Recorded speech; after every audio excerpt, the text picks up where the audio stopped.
ललितपुर में private school management association ने मुख्यमंत्री के नाम संबोधित ज्ञापन जिलाधिकारी को सौंपा है, जिसमें उन्होंने कोरोना संक्रमण के चलते बंद चल रहे शैक्षणिक संस्थानों के बिजली व पानी के बिल माफ किए जाने की मांग की।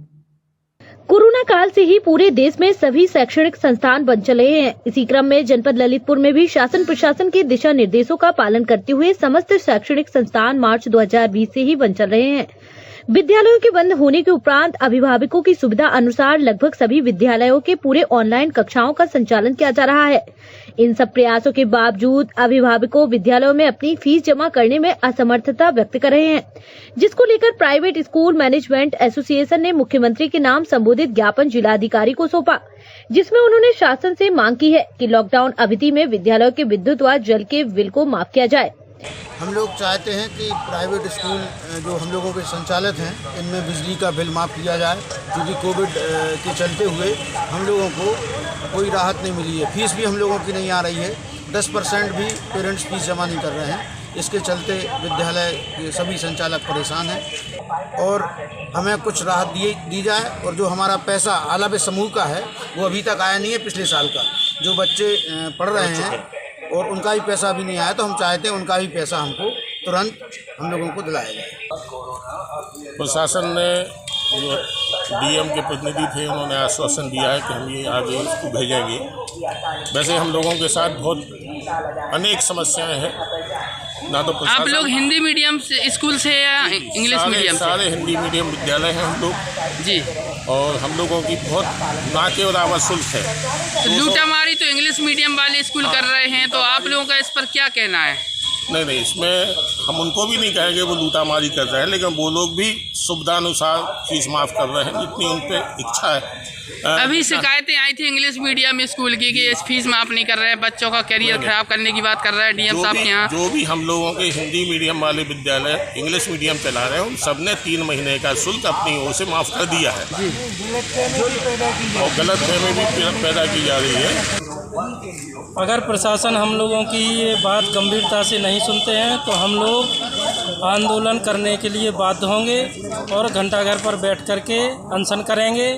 सरकार से अपनी सभी समस्याओं की और सभी मांगें पूरी कराने के लिए उनको बाध्य करेंगे। अभी स्कूलों का क्या है सर? स्कूलों में बच्चे आ रहे हैं या मना कर दिया गया है? 50% बच्चे आ रहे थे, धीरे धीरे सभी लोग भेजने के सभी सहमति पत्र भी सभी ने दिया था जी। अब लेकिन सरकार की मंशा अभिभावकों को भी समझ में नहीं आ रहा है कि अगर वैक्सीन आ गई है तो इतनी सख्ती क्यों, क्योंकि कोरोना जहां फैल रहा है तो वहां सख्ती की जाए। हमारे ललितपुर में तो ऐसे गंभीर केस नहीं है। सर ये क्या मामला है कि अचानक कोरोना के मरीज पेपरों में और वीडियो वायरल होते हैं, बड़े बड़े चैनलों पे दिखाते हैं, अचानक कहां से ये मरीज आ जाते हैं? एक दिन में कहां से पैदा हो जाते हैं मरीज? पूरे देश को सरकार की मंशा सभी लोग देशवासी जान चुके हैं कि जहाँ चुनाव होते हैं वहाँ कोरोना नहीं होता है और जहाँ चुनाव नहीं है वहाँ सख्ती करते हैं। ऐसा लगता है कि हमें लगता है कि इनको एक हथियार मिल गया है कोरोना रूप में कि जहां मन चाहा वहीं कोरोना निकल आता है और जहां चुनाव होते हैं वहां कोरोना नहीं होता। जी अभी मीटिंग होती है बड़ी बड़ी, अभी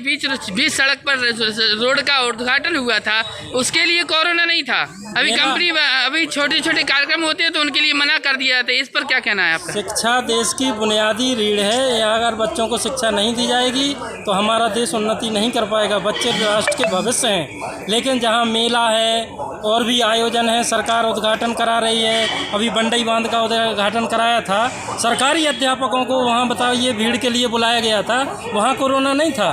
यहाँ तुवन मंदिर प्रांगण में मेला चला है, वहाँ और इक्का दुक्का जो लोग हैं उन पर कार्रवाई हो अगर वो ऐसा कर रहे हैं। अगर जी, बच्चों के प्रति जी अगर इक्का दुक्का कोई स्कूल ऐसे हैं जो बच्चों का शोषण कर रहे हैं तो उन पर कार्रवाई की जाए। बाकी तो उनके साथ सारे स्कूलों को तो ना जोड़ा जाए। जी आप लोगों की तो फीस भी कम है, 250 रुपये ज़्यादा नहीं है, फिर आप लोगों के साथ ऐसा क्यों हो रहा है? पेरेंट्स किसी की नहीं देना चाहते हैं, उनकी जिनकी 10-10 हज़ार रुपये है उनकी नहीं देना चाहते, हमारी थोड़ी सी फीस है वो नहीं देना चाहते हैं। और एक और बात कहना चाहते हैं कि जो आते हैं स्कूल पेरेंट्स वो पहले तो यही बात करते हैं कि फीस नहीं देंगे, जब बिल्कुल पैसा नहीं देंगे तो फिर समस्याएं तो उत्पन्न होंगी। तो फिर आप लोग शिक्षकों की फीस किस प्रकार दे रहे हैं? शिक्षकों के लिए मतलब सैलरी किस प्रकार दे रहे हैं? वो तो भूख मर रहे होंगे। यही स्थिति है, इसीलिए तो यहाँ देने आए हैं ज्ञापन। शिक्षकों के लिए वेतन दिया जा रहा है, मैनेजमेंट अपनी ओर से व्यवस्था कर करके भुगतान कर रहा है। 1 महीने लेट भले ही कर रहा है लेकिन टीचर्स को वेतन दिया जा रहा है। पार्ट में किस्तों में दे रहे हैं, लेकिन टीचर्स का भी काम चले, विद्यालय का भी काम चले, ऐसा हम लोग चाहते हैं जी। ललितपुर से अशोक सेन की रिपोर्ट। अगर आपको लगता है कि आपके बच्चे की प्रोग्रेस रुक गई है, बच्चों को पर्सनल अटेंशन और सुरक्षा की जरूरत है और आपको अपने एरिया में अच्छे स्कूल नहीं मिल रहे, तो अब आप बच्चों की जिम्मेदारी छोड़ दीजिए हम पर। जी हाँ, क्योंकि यहाँ अनुभवी शिक्षकों द्वारा बच्चों को उच्च शिक्षा के साथ निखारते हैं उनकी पर्सनालिटी को। स्कूल में वर्चुअल और वीडियो लर्निंग के साथ प्रैक्टिकल लर्निंग की समस्त सुविधाएं उपलब्ध हैं। बच्चों के उज्जवल भविष्य के लिए जल्द एडमिशन कराएं। Academic heights school, Salasar Dham colony, near block office, behind hotel ship palace, मोरानीपुर।